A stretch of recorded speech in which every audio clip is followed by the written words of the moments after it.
इस क्लास में स्क्रीन हम इम्फैटिक सेंटेंस, जिसको हिंदी में जोरदार वाक्य कहा जाता है, उसकी चर्चा करेंगे। कहता है कि जब वाक्य में जो वर्ब होता है उस वर्ब पर जोर देकर, वर्ब पर जोर किस पर देना, वर्ब पर जोर देकर कुछ कहा जाता हो तो वह वाक्य इम्फैटिक सेंटेंस, जोरदार वाक्य इसको हिंदी में कहलाता है। तो जोरदार वाक्य में किस पर जोर दिया जाता है? वर्ब पर, क्रिया पर। जैसे पढ़ता है तो पढ़ता ही तो है, वह टहलता है, वह टहलता ही तो है, मतलब क्रिया पर जोर दिया जाता है।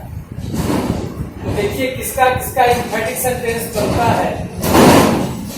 सबसे पहला है सिंपल प्रेजेंट या प्रेजेंट इंडेफिनिट। जैसे he believes you, I go there to learn English.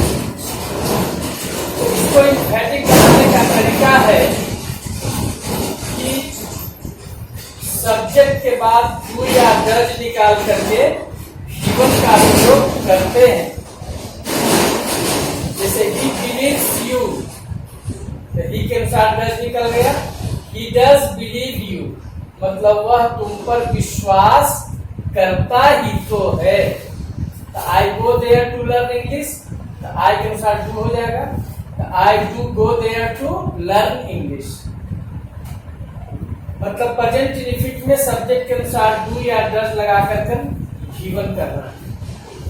दूसरा है सिंपल पास्ट। इसे he went there to help them, she believed you. Simple past में क्या करना है इम्फैटिक बनाने के लिए? सब्जेक्ट के बाद did plus given plus other word, did का प्रयोग करना। तो जैसे he went there, he did go there to help them. तो इसका हिंदी हो गया कि वह उन लोगों को मदद करने के लिए वहां गया। इम्फैटिक में हो गया गया ही या जाता ही तो था, क्योंकि पास्ट इंडेफिनिट में दोनों पहचान है, याएगी, आएगी, था था, तीखी, ते थे, तीनों पहचान। जैसे सी बिलीव यू, तो सी डिड बिलीव, डिड के बाद वर्ब पहला रूप में, सी डिड बिलीव यू, वह तुम पर विश्वास करती ही तो थी। अब तीसरा है सिंपल फ्यूचर। तो सिंपल फ्यूचर में जैसे I shall go there, he will come here to play. तो इसका हम आगे रूल की चर्चा करते हैं कि इसमें क्या करना है। तो आप इसको पहले स्क्रीनशॉट ले लें, क्योंकि इसका पीडीएफ उपलब्ध नहीं है, तो आप इसको स्क्रीनशॉट ले लें। Short screen.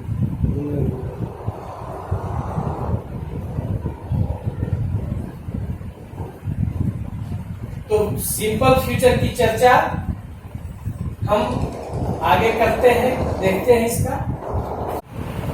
तो फ्यूचर टेंस का कैसे इम्फैटिक सेंटेंस बनता है, रूल देख लीजिए। फर्स्ट पर्सन के साथ शैल का प्रयोग होता है, तो उसमें आप किसका प्रयोग कर देंगे? विल का। सेकेंड और थर्ड पर्सन के साथ विल का प्रयोग होता है, तो उसके जगह पर किसका प्रयोग करते हैं? शैल का।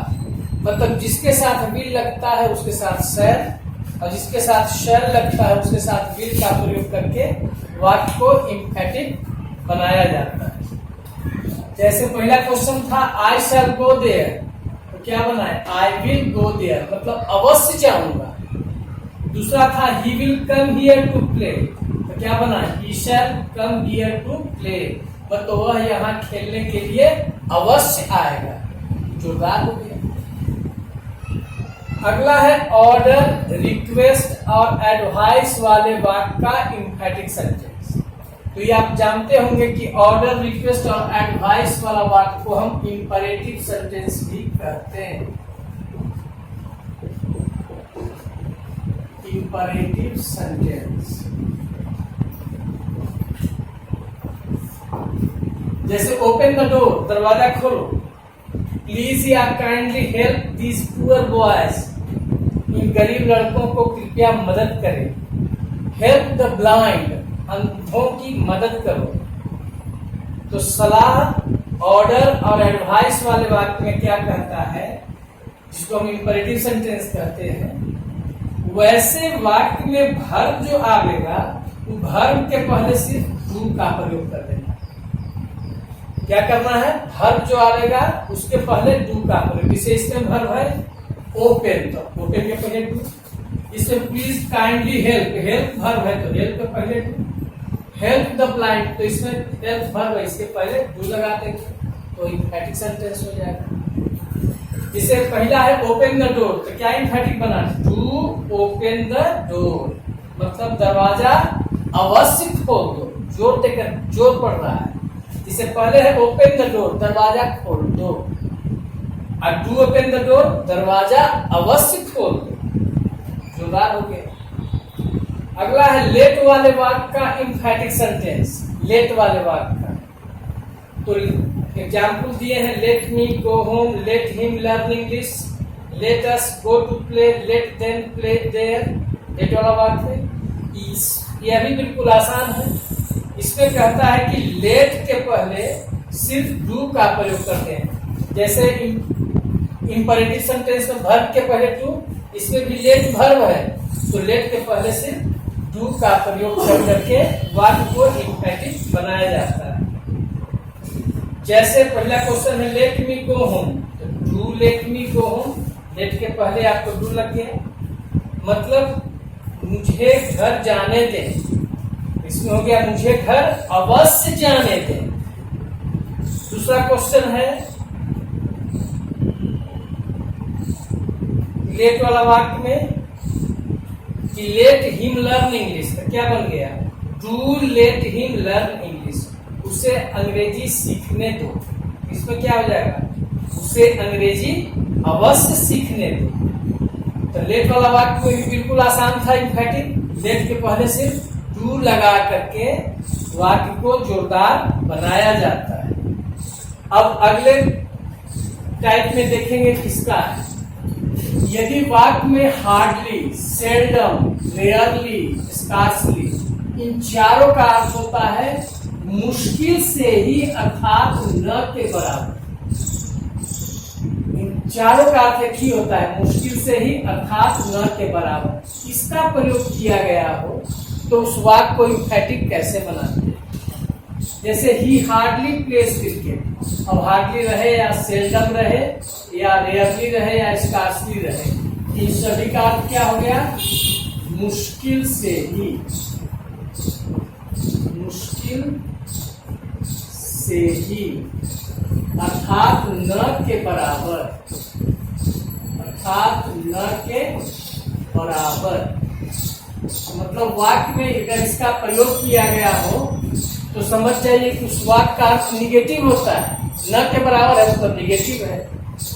तो इसको बनाने का तरीका क्या है कि हार्डली है या सेल्डम है या रेयरली है या स्कार्सली है, इसको पहले निकाल दें। उसके बाद वाक्य जिस टेंस में रहेगा उसका हेल्पिंग वर्ब निकाल दें। जैसे प्रेजेंट इंडिफिनिट में है तो डू या डज निकलेगा, पास्ट इंडिफिनिट में है तो डिड निकलेगा, plus subject plus verb plus other word का प्रयोग करें। इसका मतलब कि इन चारों जो भी प्रयोग में आया हो उसको पहले निकाल दीजिए इंफैटिक बनाने में। जैसे है ही हार्डली प्लेस क्रिकेट, तो हार्डली पहले निकाल दिए। प्रेजेंट इंडिफिनिट में डज है क्योंकि सब्जेक्ट ही है, तो hardly does he play cricket. मतलब इसमें हिंदी करने में क्या आता था, वह मुश्किल से ही क्रिकेट खेलता है, वह मुश्किल से ही क्रिकेट खेलता है। लेकिन जब इसका हिंदी करेंगे तो मुश्किल से ही, हिंदी शुरू में ही आ जाएगा, मुश्किल से ही वह क्रिकेट खेलता है, मतलब इस पर जोर पड़ा, मुश्किल से ही शुरू में ही हिंदी आ गया, जबकि इसमें सब्जेक्ट के हिंदी के बाद मुश्किल से ही आता है। तो इन चारों में से कोई शब्द रहे तो इंफैटिक में उसको वाक्य में पहले लाए, उसके बाद जिस वाक्य में जिस टेंस में वाक्य को उसका हेल्पिंग वर्ब, तब subject plus verb plus other word का प्रयोग करें। अंतिम है हैज, हैव, हैड के बाद नाउन आए चाहे एडजेक्टिव प्लस नाउन आए, उसका इंफैटिक कैसे बनाएं। तो आपको एक बात याद रखना है कि हैज हैव हैड के बाद नाउन आता हो या एडजेक्टिव प्लस नाउन आता हो तो हैज हैव हैड का अर्थ हो जाता है रखना। जैसे he has a car, he has a red car, मतलब उसके पास एक लाल कार है, मतलब लाल कार रखता है। क्वेश्चन दिए हैं he has a car, I have an umbrella, she had a beautiful watch. अब इसमें याद रखिए कि हैज रहेगा तो हैज को डज हैव में चेंज करना। हैज को किस में चेंज करना है? डज हैव में। अगर हैव है तो डू हैव में चेंज करें, हैव को डू हैव में चेंज करना है। अगर हैड है तो हैड को डिड हैव में चेंज करें, हैड को डिड हैव में, याद कर लेना है। हैज को डज हैव को डू हैव और हैड को डिड हैव में चेंज करना। अब क्वेश्चन है ही हैज ए कार, तो हैज है तो ही के बाद हैज को डज हैव ए कार। अब हिंदी में अब देखिए क्या अंतर, ही हैज ए कार, उसके पास एक कार है या वह एक कार रखता है, तो इसका जब इम्फैटिक बना है he does have a car, तो इसका मतलब हुआ उसके पास एक कार है ही, उसके पास एक कार है ही, या वह एक कार रखता ही तो है। दूसरा क्वेश्चन कैसे बनाएंगे? आई हैव एन अम्ब्रेला, तो I do have an umbrella, have है तो डू हैव आ जाएगा। She had a beautiful watch, तो क्या हो जाएगा? हैड है तो शी, हैड को डिड हैव में, तो she did have a beautiful watch. अब आप इसको स्क्रीनशॉट ले लें, ताकि स्क्रीनशॉट लेने के बाद इसको आप कॉपी में लिख लें, क्योंकि इसका पीडीएफ उपलब्ध नहीं है। तो आपका इम्फैटिक सेंटेंस इस तरह से समाप्त होता है। तो इसको आप जो है सो स्क्रीनशॉट ले लें ताकि आपको दिक्कत न हो। इस तरह से आपका इम्फैटिक सेंटेंस जो है समाप्त होता है।